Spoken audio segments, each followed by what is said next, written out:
जय श्री कृष्णा। प्रिय दर्शकों, आप सभी का स्वागत है हमारे इस YouTube चैनल पर। दर्शकों, 2022 से 2027 से 5 साल यदि जब हमारे लिए महत्वपूर्ण है तो कुछ घटनाक्रम भी ऐसे बनेंगे जिसका संज्ञान हम लोगों के सामने जरूर होना चाहिए, या यूं कह सकते हैं कि जिस घटनाक्रम को भी हमें एनालिसिस जरूर करना चाहिए।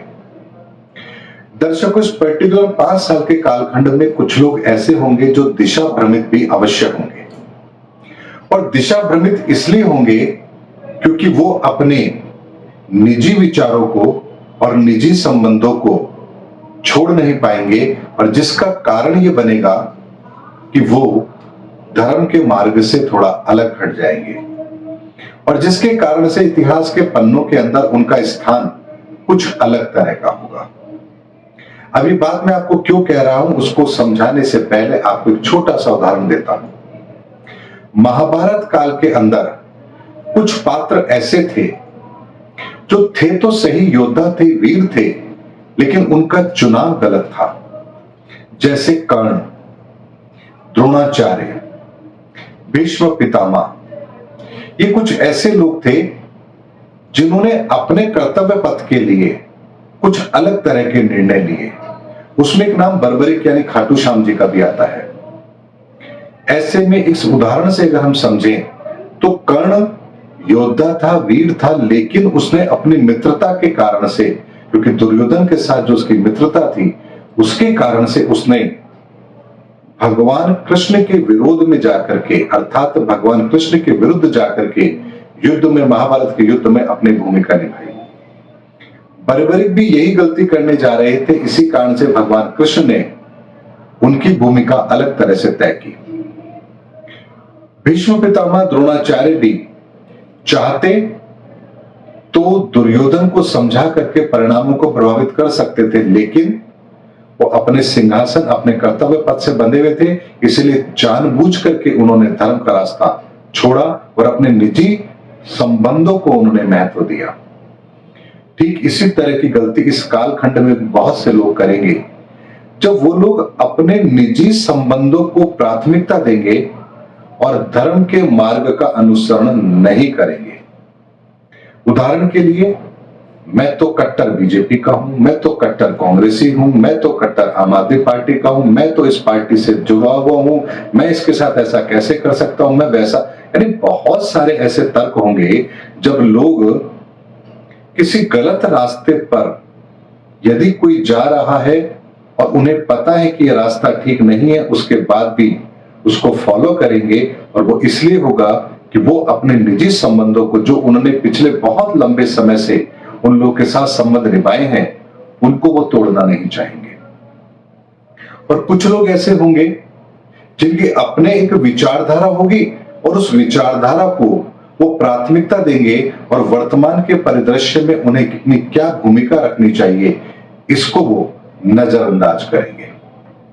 दर्शकों, कुछ उदाहरण ऐसे होते हैं जीवन के अंदर जब सही और गलत की परिस्थितियों का अध्ययन हम ढंग से नहीं कर पाते हैं। जैसे भगवान राम ने बाली को छुपकर बाण मारा। अब इस घटना को आप किस तरह से देखेंगे? क्या किसी निहत्थे पर वार कर या छुपकर वार करना क्या अच्छी बात है? लेकिन ऐसा नहीं होना चाहिए था, लेकिन भगवान ने ऐसा किया। क्यों किया? क्योंकि उस समय पर बाली के पास में वो शक्ति थी कि उनके सामने जाकर अगर कोई भी युद्ध करता तो उसकी आदि शक्ति बाली को आ जाती और उसे कोई भी फिर नहीं हरा पाता था। यही बात भगवान भी जानते थे, और यदि उस समय पर वो नीति न्याय की बात करते कि नहीं, किसी को छुप कर बाण नहीं मारना है, ये गलत होगा, ऐसा नहीं करना चाहिए, तो परिणाम क्या होता? परिणाम ये होता कि बाली का वध नहीं होता, और रामायण के अंदर वो स्थान न बाली को मिलता और ना ही वो घटनाक्रम बनता जिसकी वजह से आज हम रामायण का अनुसरण करते हैं।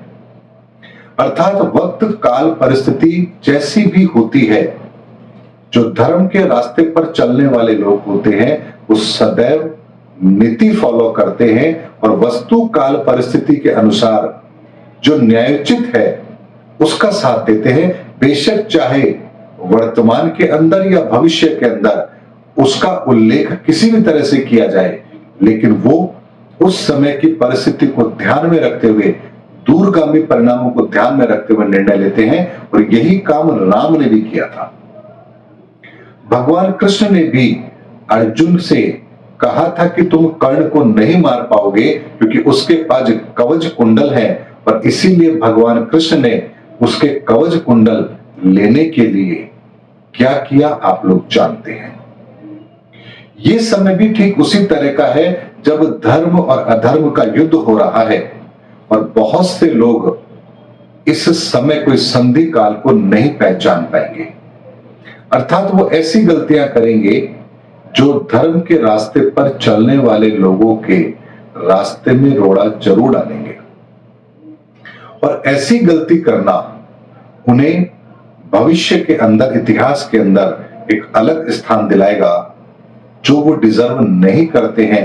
हालांकि उनका स्थान उससे बेहतर होना चाहिए, लेकिन उनके इस निर्णय के कारण से ही उन्हें इतिहास के अंदर अलग तरह का स्थान दिया जाएगा।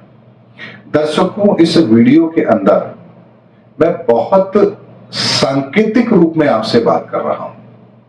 अगर मैं उदाहरण से अगर आपको बताऊं तो दो तरह के लोग हैं। अभी मैं आपको थोड़ा स्पष्ट तौर पर बताता हूं।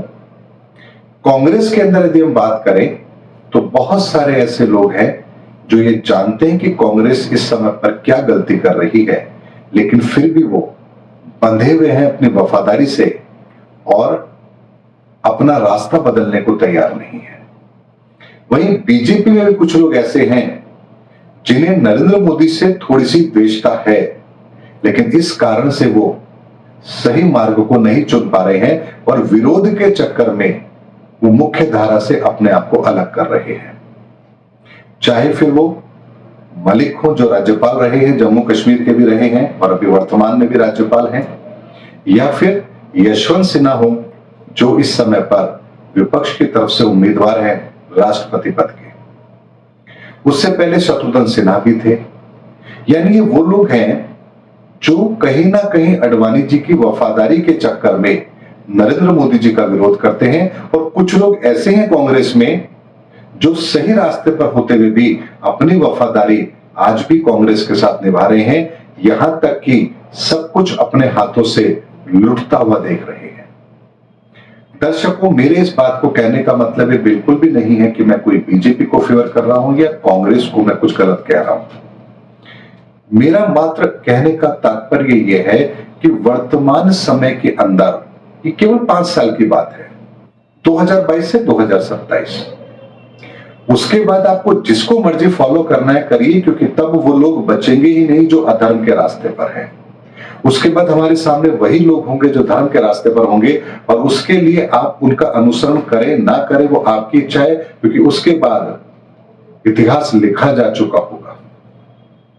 लेकिन वर्तमान के अंदर समय बड़ा संधि काल का है, और इस संधि काल के समय में हमें हर निर्णय केवल और केवल देश हित, समाज हित, विश्व कल्याण, जन कल्याण, इसी को ध्यान में रख करके लेना है। चाहे फिर वो किसी भी पार्टी में हो, किसी भी पद पर हो, किसी भी अवस्था में हो, किसी भी तरह से हो, हमें केवल और केवल ये ध्यान रखना है कि इस समय देश हित, समाज हित, विश्व कल्याण ही सबसे पहले आगे रखना है। यही इस समय की मांग है, और इस 5 सालों के अंदर हमें इसी दिशा में अपने निर्णय लेने हैं। सत्य का विरोध नहीं हो हमसे, ये गलती हमें नहीं करनी है। बेशक चाहे हम सत्य का साथ ना दें, लेकिन सत्य का विरोध हमें नहीं करना है, किसी भी कारण से नहीं करना है, चाहे फिर हमारी निजी द्वेषता ही किसी से क्यों ना हो। ईश्वर से हमें यही प्रार्थना करनी है, हे ईश्वर, इन 5 वर्षों में इस संसार के प्रत्येक मनुष्य को सद्बुद्धि दे और एक नेक रास्ते पर चलने को उनको प्रेरित करें। यही प्रार्थना हमें पूरे विश्व के लिए इस समय पर उस ईश्वर से करनी है। उम्मीद करता हूं दर्शकों, इस वीडियो के माध्यम से मैंने आपको एक विजन देने की कोशिश की है कि इस समय पर हमें अपने परिवार, अपने घर के अंदर भी, अपने समाज के अंदर भी निर्णयों को लेने से पहले अपने निजी मतों को एक तरफ रखकर सर्व कल्याण की भावना को ध्यान अवश्य रखना पड़ेगा। तभी हम अपने घर के अंदर भी न्याय कर पाएंगे, समाज के साथ न्याय कर पाएंगे, देश के साथ न्याय कर पाएंगे। और निर्णय हमारे अपने घर के फैसलों में भी बहुत बड़ा रोल प्ले करेंगे। इसीलिए आपके निर्णय, अपने घर के निर्णय भी स्वार्थ के द्वारा तय नहीं होने चाहिए। उम्मीद करता हूं दर्शकों मेरा वीडियो आपको जरूर पसंद आया होगा। अगले वीडियो में आपसे फिर भेंट होगी, तब तक हमारे चैनल पर बने रहिए। जय हिंद, जय भारत।